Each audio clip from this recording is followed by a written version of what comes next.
बौद्ध धर्म में अनेक शिक्षाएं और अभ्यास आवश्यक माने जाते हैं, जिनमें शामिल हैं संयोजन, बेड़ियां, जंजीरें या बंधन अर्थात संस्कार, संरचनाएं, क्लेश, अस्वास्थ्यकर मानसिक स्थितियां, जिसमें 3 विष और आसव प्रवाह, नासूर शामिल हैं, जो सार बनने के दोहराए गए चक्र को कायम रखते हैं। 6 इंद्रिय आधार और 5 स्कंद, जो इंद्रिय संपर्क से चेतना तक की प्रक्रिया का वर्णन करते हैं, जो सार के इस बंधन की ओर ले जाती है। प्रतीत्य समुत्पाद, जो इस प्रक्रिया और इसके उल्टने का विस्तार से वर्णन करता है, और मध्यम मार्ग, जिसमें 4 आर्य सत्य और आर्य अष्टांगिक मार्ग शामिल हैं, जो बताता है कि इस बंधन को कैसे उल्टा जा सकता है। एन रॉस रीड के अनुसार थेरवाद पाली ग्रंथ और महासंघिका स्कूल के शालिस्तम सूत्र इन बुनियादी शिक्षाओं और प्रथाओं को साझा करते हैं।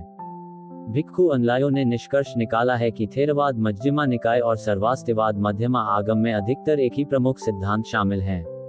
इसी तरह रिचर्ड सोलोमन ने लिखा है कि गांधार पांडुलिपियों में पाए गए सिद्धांत गैर महायान बौद्ध धर्म के अनुरूप हैं, जो आज श्रीलंका और दक्षिण पूर्व एशिया के थेरवाद स्कूल में जीवित है, लेकिन जिसका प्राचीन समय में 18 अलग-अलग स्कूलों द्वारा प्रतिनिधित्व किया जाता था।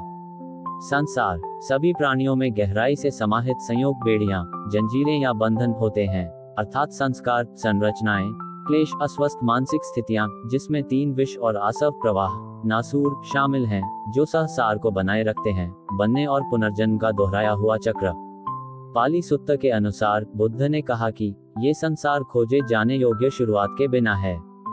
अज्ञानता से बाधित और तृष्णा से बंधे हुए भटकते प्राणियों का पहला बिंदु समझ में नहीं आता है। द्वितीयालुब्धम सुत्त में बुद्ध बताते हैं कि कैसे 8 सांसारिक हवाएं दुनिया को घुमाती रहती हैं, लाभ और हानि, प्रसिद्धि और बदनामी, प्रशंसा और निंदा, खुशी और दर्द। इसके बाद वे बताते हैं कि एक महान आर्य व्यक्ति और एक अशिक्षित संसारी के बीच अंतर यह है कि एक महान व्यक्ति इन स्थितियों की नश्वरता पर विचार करता है और उसे समझता है। बनने के इस चक्र की विशेषता दुख है, जिसे आमतौर पर पीड़ा के रूप में संदर्भित किया जाता है। दुख को अधिक उपयुक्त रूप से असंतोषजनकता या असहजता के रूप में प्रस्तुत किया जाता है। यह असंतोषजनकता और बेचैनी है जो स्वचालित प्रतिक्रियाओं और अभ्यस्त स्वार्थ द्वारा निर्धारित जीवन के साथ आती है, और उन चीजों से स्थायी खुशी की उम्मीद करने की असंतोषजनकता जो अस्थायी, अस्थिर और इस प्रकार अविश्वसनीय है। अंतिम महान लक्ष्य इस चक्र से मुक्ति होना चाहिए। संसार कर्म द्वारा निर्धारित होता है, जो एक अवैयक्तिक प्राकृतिक नियम है, ठीक उसी तरह जैसे कुछ बीज कुछ पौधों और फलों का उत्पादन करते हैं। कर्म किसी की परिस्थितियों का एकमात्र कारण नहीं है, क्योंकि बुद्ध ने कर्म के साथ साथ विभिन्न भौतिक और पर्यावरणीय कारणों को सूचीबद्ध किया है। बुद्ध की कर्म की शिक्षा जैन और ब्राह्मणों से भिन्न थी। उनके अनुसार कर्म मुख्य रूप से मानसिक इरादा है, मुख्य रूप से शारीरिक क्रिया या अनुष्ठान कृत्यों के विपरीत। ऐसा कहा जाता है कि बुद्ध ने कहा था, कर्म से मेरा मतलब इरादा है। रिचर्ड गोम्ब्रिच ने कर्म के बारे में बुद्ध के दृष्टिकोण को इस प्रकार संक्षेप में प्रस्तुत किया है: सभी विचार, शब्द और कर्म उनके पीछे के इरादे से, सकारात्मक या नकारात्मक, अपना नैतिक मूल्य प्राप्त करते हैं।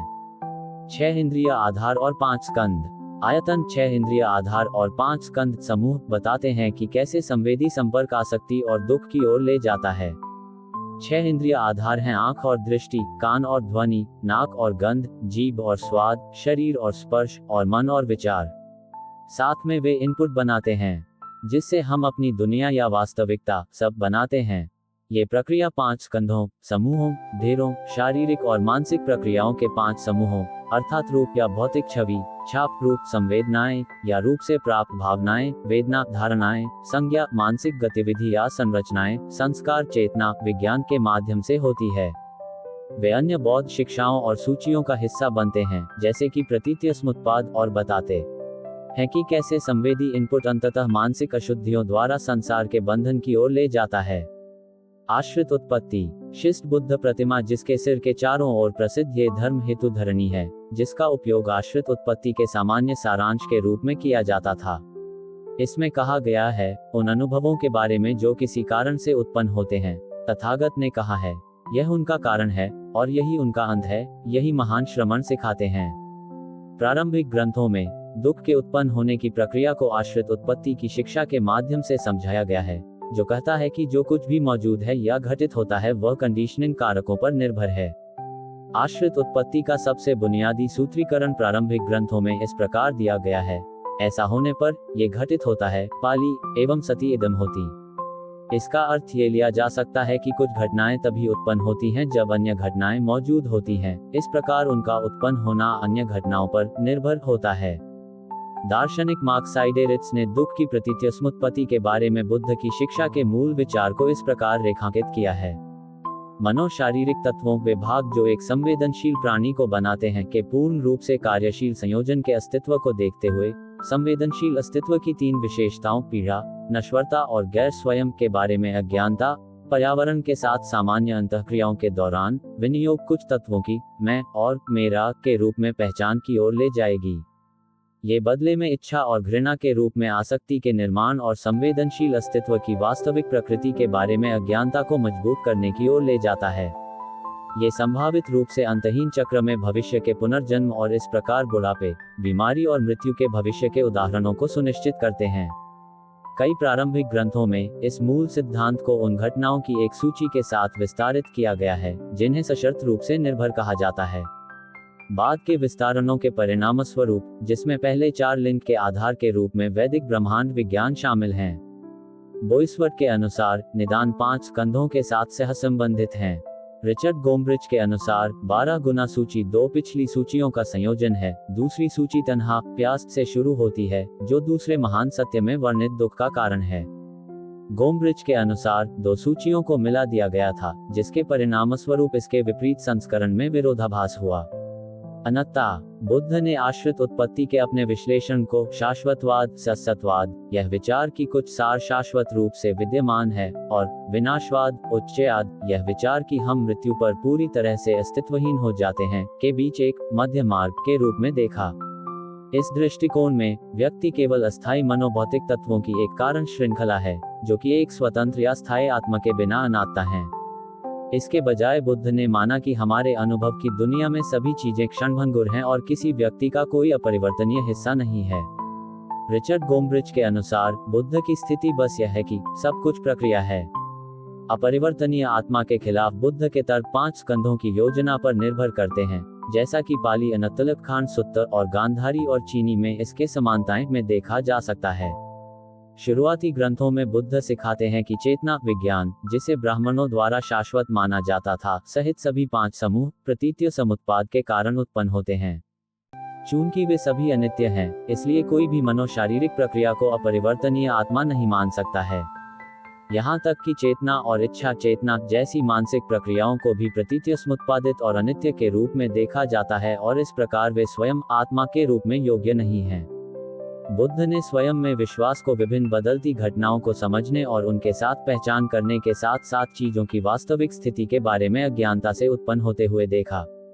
इसके अलावा बुद्ध का मानना था कि हम दुख का अनुभव करते हैं क्योंकि हम गलत आत्मा विचारों को पकड़ते हैं। जैसा कि रूपर्ट गैथिन बताते हैं, बुद्ध के लिए एक व्यक्ति है शारीरिक और मानसिक घटनाओं का एक जटिल प्रवाह, लेकिन इन घटनाओं को अलग करके उनके पीछे देखें और कोई भी व्यक्ति एक स्थायी आत्मा नहीं पाता है जिसे वह अपना कह सके। मेरा आत्मा बोध तार्किक और भावनात्मक रूप से सिर्फ एक लेबल है जिसे मैं इन शारीरिक और मानसिक घटनाओं पर उनकी संबद्धता के परिणामस्वरूप लगाता हूँ। इस दृष्टिकोण, जिसे कहा जाता है के कारण, बुद्ध की शिक्षाएं अपने समय के सभी आत्मा सिद्धांतों के विपरीत थीं, जिसमें जैन सिद्धांत जीवन मोनाड और ब्राह्मणवादी सिद्धांत आत्मा पाली अत्ता और पुरुष शामिल थे।